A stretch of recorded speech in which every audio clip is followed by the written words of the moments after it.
Two people leave the same building at the same time. One strolls, shoulders relaxed, eyes wandering. Each step is deliberate but unhurried, like time is a suggestion, not a rule. The other is already gone, weaving through the crowd. Shoulders forward, eyes locked ahead. Their legs are moving like they're late for something urgent, except they're not late for anything. There's no meeting, no emergency, no deadline breathing down their neck. They walk like that, always. Why?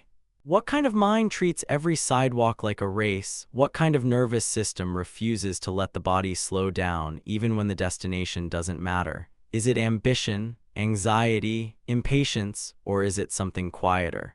Something that started long before they even realized they were doing it? Tonight, we explore the psychology of people who walk extremely fast. Stick with me until the end. Because if you've ever been told to slow down, if you've ever caught yourself nearly running without reason, or if you've ever felt strangely uncomfortable walking at a normal pace, the answer might explain more about your personality than you expect. Walking speed seems simple. Legs move, body follows, but psychologically it's never just physical. The way you move through space reflects the way you move through life. And for fast walkers, there's almost always something deeper driving those quick steps. Something most people never pause to consider, because here's the truth: people who walk extremely fast rarely choose to walk that way. They're responding to something, a pattern, a pressure, a wound, or a wiring they've never fully examined. Let me break it down. For some people, walking fast isn't a personality trait, it's a protective mechanism. At some point in their life, they learned that moving slowly meant danger. Maybe not physical danger, but emotional danger. The kind that taught them one simple lesson: don't linger. These are people whose past taught them that being slow meant being caught, criticized, or left behind. Maybe they grew up in chaos, in homes where you had to stay one step ahead just to survive the mood swings. Maybe they had caregivers who punished hesitation, who only rewarded speed and urgency. Or maybe the lesson came later, from jobs that never gave them breathing room. From relationships that made them feel like they were always behind, always not enough, always running to catch up to expectations they could never quite meet. Psychologically, this is called a trauma-conditioned response. Their nervous system adapted. It learned that movement equals safety, that stopping invites vulnerability. If you keep your body busy, your thoughts can't catch you. So now, even when there's no threat, their legs keep moving, fast. They're not walking towards something. They're walking away from everything their body still remembers, but their mind has tried to forget. And the saddest part, they often don't know why they can't slow down. They just know that when they try, something feels wrong, uncomfortable, exposed. For these people, fast walking became armor, and armor, once worn long enough, starts to feel like skin. Then there's another group. The ones who walk fast not because of the past, but because of the present, or more accurately, because of the future. These are the anxious minds, the overthinkers, the ones whose internal world runs at double speed while the external world feels painfully slow. If you've ever watched someone practically sprint down the street with a distant look in their eyes, you've seen this in action. Their body is here. Their mind is 3 steps ahead, already at the destination, already planning the next task, already rehearsing a conversation that hasn't happened yet. Psychologically, this connects to something called anticipatory anxiety. Their brain is constantly scanning for what's next. What could go wrong? What needs to be handled? And walking slowly feels like falling behind their own thoughts. It's not impatience, it's an attempt to keep up with a mind that won't stop moving. These fast walkers often experience catastrophizing without even realizing it. Their brain quietly whispers, if you're late, everything falls apart. If you're slow, you'll miss something. If you don't stay ahead, something will go wrong. So they walk fast, not to be productive, but to feel in control. Because when everything inside feels chaotic, controlling the body becomes the last line of defense. They time their routes. They hate waiting. They feel physical discomfort when someone in front of them walks slowly, not out of rudeness, but because their nervous system reads slowness as danger. And here's the exhausting truth they rarely admit. Even when they arrive early, even when they complete everything ahead of schedule, the urgency doesn't stop. It just transfers to the next moment. Walking fast doesn't solve the anxiety, it just gives it somewhere to go. Now here's where it gets interesting. Because not every fast walker is running from pain or anxiety. Some are simply optimizing. These are the strategic sprinters, the efficiency architects. The people who looked at walking and thought, why waste time doing this slowly when I could be doing something else? Psychologically, this often links to high conscientiousness, a personality trait associated with discipline, goal orientation, and an almost obsessive respect for time. For these people, fast walking isn't emotional, it's logical. They've done the math. Walking faster saves minutes. Minutes become hours. Hours become entire days reclaimed over the course of a lifetime.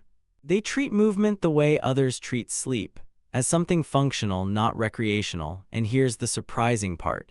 Research actually supports this mindset.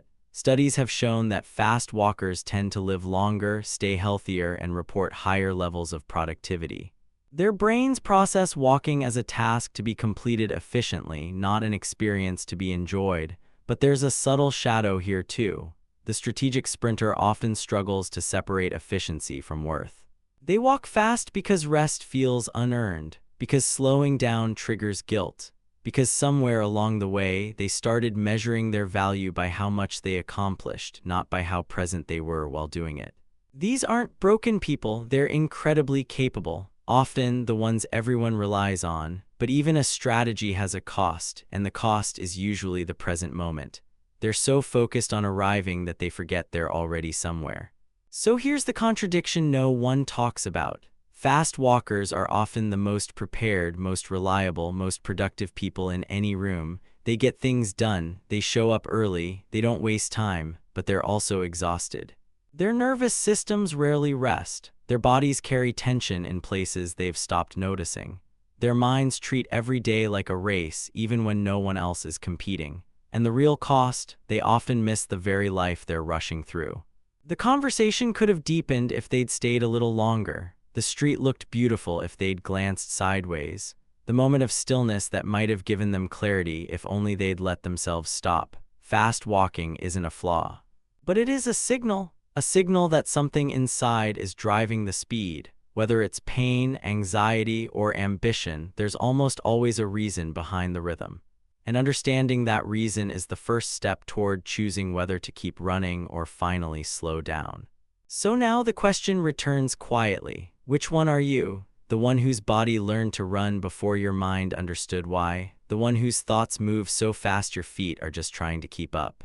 The one who optimized your life so well that you forgot life isn't a task? Or maybe you're a blend of all three, because most people are. If one of these felt uncomfortably familiar, that discomfort is useful. It means something is trying to surface. You don't need to fix it tonight, but naming it helps. Naming it always helps. Here's what I want you to sit with. Fast walking isn't good or bad, it's information. It tells you how your nervous system is wired. It reveals what you learned to fear, what you've been trying to control, and what you believe about time, rest, and your own value. Some people walk fast because they've never felt safe standing still. Some walk fast because their brain won't let them slow down. Some walk fast because they believe speed equals success. And some, honestly, just have long legs and places to be. But for the ones who feel that familiar urgency rising even when there's no reason, the ones who have been told their whole lives to slow down without ever understanding why they couldn't, this might be the first time someone explained what's actually happening. You're not broken, you're not rude, you're not wired wrong, you're responding to something. Something your body learned, something your mind adopted, something your life shaped into a pattern that now runs on autopilot. And here's the freedom no one tells you about. You can change the pattern, not by forcing yourself to slow down, but by understanding what made you speed up in the first place. Because somewhere between rushing and resting is where most of us are trying to find balance. Some people move fast to feel alive. Others move fast to avoid feeling at all. The question isn't how fast you walk. It's whether the speed is a choice or a compulsion, and only you know the answer. So tell me, what do you think is really behind your pace? Drop it in the comments, not to fix anything, just to name it. Because understanding starts with honesty, and honesty starts with noticing. If this made you see yourself differently, even for a moment, hit subscribe. We go deep here, real psychology. The kind that actually explains why you are the way you are, like this video if it resonated. It pushes it to people who need to hear it, and I'll see you in the next one. We're just getting started.